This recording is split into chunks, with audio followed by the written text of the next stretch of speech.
are watching Kashif Times. 20 साल की मेहनत का सिला गवर्नमेंट ने आपको इस गिफ्ट के तौर पे दिया। क्या कहना चाहते हैं, आपको जो लॉटरी का वो गिफ्ट मिला है उसके बारे में बताइए। देखिए, हम आपके चैनल से मौजूदा सरकार का शुक्रिया अदा करते हैं कि हमको 30 साल की वकालत का जो सिला दिया है और एज ए नोटरी पब्लिक करके हमको जो अपॉइंट किया है, तो हम ये समझ रहे हैं कि एक बहुत बड़ी जिम्मेदारी हमारे कंधे पर डाल दी है और एज ए नोटरी ऑफिसर हमको अपने बहुत जिम्मेदारियों से काम करना पड़ेगा। और हमको ये बात, अगर हमको सारे डॉक्यूमेंट को नोटराइज करने का अधिकार दिया है तो हमको ये भी इस वक्त ध्यान में रखना पड़ेगा कि जो डॉक्यूमेंट्स है वो सही होना चाहिए। सही डॉक्यूमेंट, सही आदमी एग्जीक्यूटेंट हो और बोगस मतलब डॉक्यूमेंट को रिफ्यूज करें, वो बोगस डॉक्यूमेंट को करने का हम काम न करें। हमारी वजह से कोई किसी आम पब्लिक को, किसी एग्रीव्ड आदमी को, किसी को नुकसान न पहुंचने पाए। तो ये नोटरी जो सर्टिफिकेट है, ये समझ लीजिए कि आदमी के इम्तिहान की घड़ी है। आदमी को बहुत परख के, बहुत सोच समझ के काम करना पड़ता है इसमें, और वही आदमी हमेशा के लिए सक्सेसफुल होता है जो बहुत सोच समझ करके अपने पद का, अपने सर्टिफिकेट का इस्तेमाल करता है। 10 साल प्लस कम से कम इसमें एक अच्छी सी वो हो, प्रैक्टिस हो, उसके बाद ये गिफ्ट मिलता है। तो आपने कितने साल की प्रैक्टिस की थी और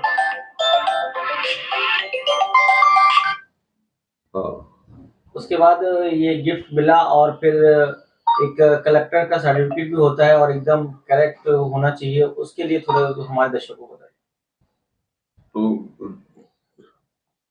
देखिए, ऐसा है कि प्रैक्टिस में जो 10 इयर्स का प्रैक्टिस का एक्सपीरियंस मिनिमम होना चाहिए इसमें। और जब सर्टिफिकेट लेने की बात आती है तो उस वक्त जजेस का, कलेक्टर का भी नहीं लगता है इसमें जजेस का डिक्लेरेशन, जजेस का अफर्मेशन लगता है। ये एडवोकेट हैं और ये प्रैक्टिस करते हैं और इनका रिपुटेशन जो है कोर्ट के अंदर अच्छा रिपुटेशन है, और कोर्ट के अंदर जो जज है उनको जानता है। और मतलब ये पहचान की जरूरत है कि अच्छे गस्टेड ऑफिसर की पहचान की जरूरत है। तो जजेस जिसको वेरीफाई करते हैं, उसके बाद जजेस ही नहीं, पॉलिटिकल लीडर्स का भी चाहिए उसमें, जैसे मौजूदा एमएलए है उसका भी चाहिए, बिजनेसमैन का भी चाहिए। तो ये सब सारी सर्टिफिकेट्स लेने के बाद फिर उनका एक इंटरव्यू होता है। इंटरव्यू होने के बाद जो है, फिर उसके बाद एक सिलेक्शन का प्रोसीजर चलता है, फिर उसका सिलेक्शन किया जाता है और बड़ी मुश्किल से सारे डॉक्यूमेंट्स को इकट्ठा करना, ये करना, कलेक्ट करना और उसमें मतलब फॉर्म को भरना, वो एक बहुत बड़ा एक जिहाद का है। और उस मुश्किल से निकल करके आदमी को अगर जब ये सर्टिफिकेट मिलता है तो आदमी, मैं समझता हूँ, बहुत ही खुश होता है, क्योंकि बहुत ही मुश्किलों के बाद, बहुत ही प्रोसीजर को फॉलो करने के बाद ही नोटरी का सर्टिफिकेट सेंट्रल गवर्नमेंट देती है। अगर वो सेंट्रल गवर्नमेंट ने वो दे दिया जब, तो देने के बाद फिर अपनी जिम्मेदारी बढ़ जाती है कि हमको किस तरीके से उसको इस्तेमाल करना है। मुंबई में कितने लोगों को ये सर्टिफिकेट मिला है और खास तौर से मलाड साइड में कितने लोगों को? देखिए, आपको तो, आपने देखा होगा, आप तो यही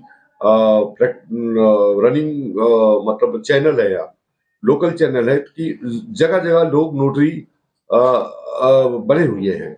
तो अब वो सब अपना अपना काम करते हैं, लेकिन नोटरी के लिए कोई ऐसा नहीं है कि इतने क्वांटिटी में ही होना चाहिए एरिया में। नोटरी कोई भी बन सकता है, लेकिन नोटरी बनने के साथ सबसे बड़ी जिम्मेदारी उसकी ये बन जाती है कि वो अपने पद का, अपने पोस्ट का किसी भी डॉक्यूमेंट को वो नोटराइज कर दे।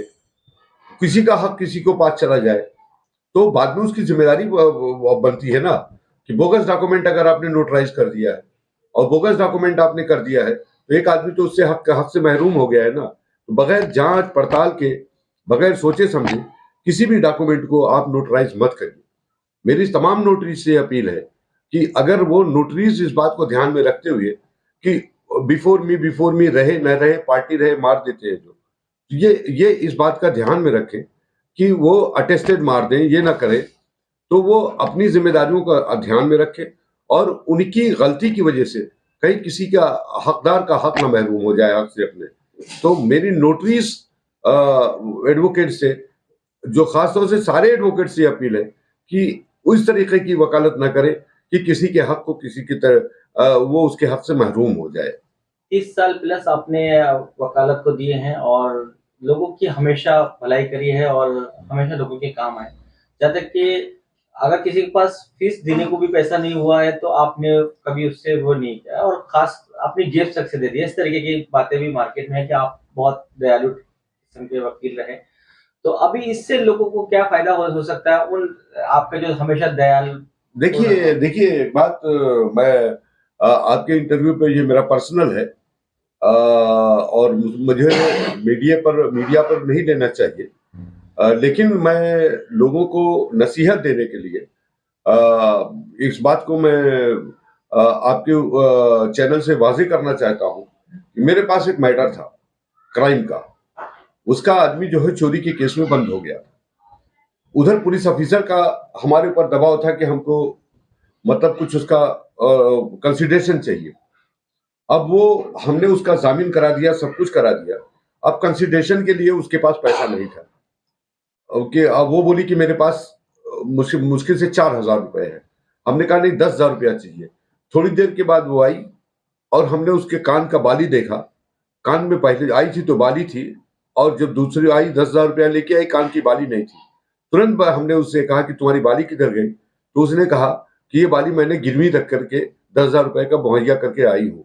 तुरंत मैंने उससे कहा कि ये पैसा पकड़, पहले बाली छुड़ा के ला, फिर मैं तेरे आदमी को छुड़ाऊंगा। मैंने ऑफिसर से लड़ाई कर दी उसके लिए कि देखो भाई, वो गरीब आदमी है, वो इस तरीके से मैं किसी का जेवर उतार करके किसी के आदमी को नहीं छुड़ा सकता हूं। मुझे फीस मिले न मिले चलेगा, लेकिन किसी की आह लेकर के हम कोई काम नहीं कर सकते। तो आज जो, और इसका फायदा हमको मिलता है, इसको आप ध्यान दीजिए। अगर आप कोई नेकी करोगे ना, तो ज़ाहिर है उसके एवज में ऊपर वाला आपको देगा। अगर यहां से नहीं देगा तो कहीं से देगा, लेकिन देगा, जरूर देगा वो। तो हमेशा वकालत बहुत ही समझदारी का पेशा है, वकालत बहुत ही जिम्मेदारी का पेशा है। वकील जो है समाज का एक बहुत बड़ा अभिन्न अंग है और पढ़ा लिखा तबका माना जाता है।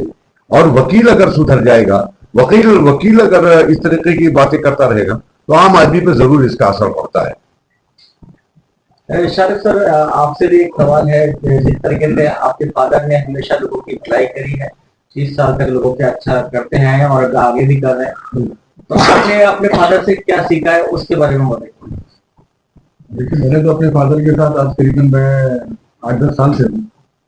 जो मैंने जब लॉ करने से पहले ही अपने फादर के साथ कोर्ट जाना, और कोर्ट में जाके कोर्ट में किस तरीके से रहा जाता है, कैसे बिहेव किया जाता है जजेस के सामने, और ये सब सारी चीज़ें सीखी है। इसके साथ साथ मैंने इंसानियत और उन गरीब लोगों के लिए आगे बढ़ के आना जिनके पास अपने घर वालों को, जो इंसान उनके घर वाले कैद में है, घर वालों के लिए छुड़ाने के लिए पैसे नहीं, उनका इंतजाम किस तरीके से करके देना, और कैसे उन लोगों तक इंसाफ को पहुंचाना ताकि वो इंसाफ से महरूम न रह जाए कि उनके पास इंसाफ पाने के लिए पैसे नहीं।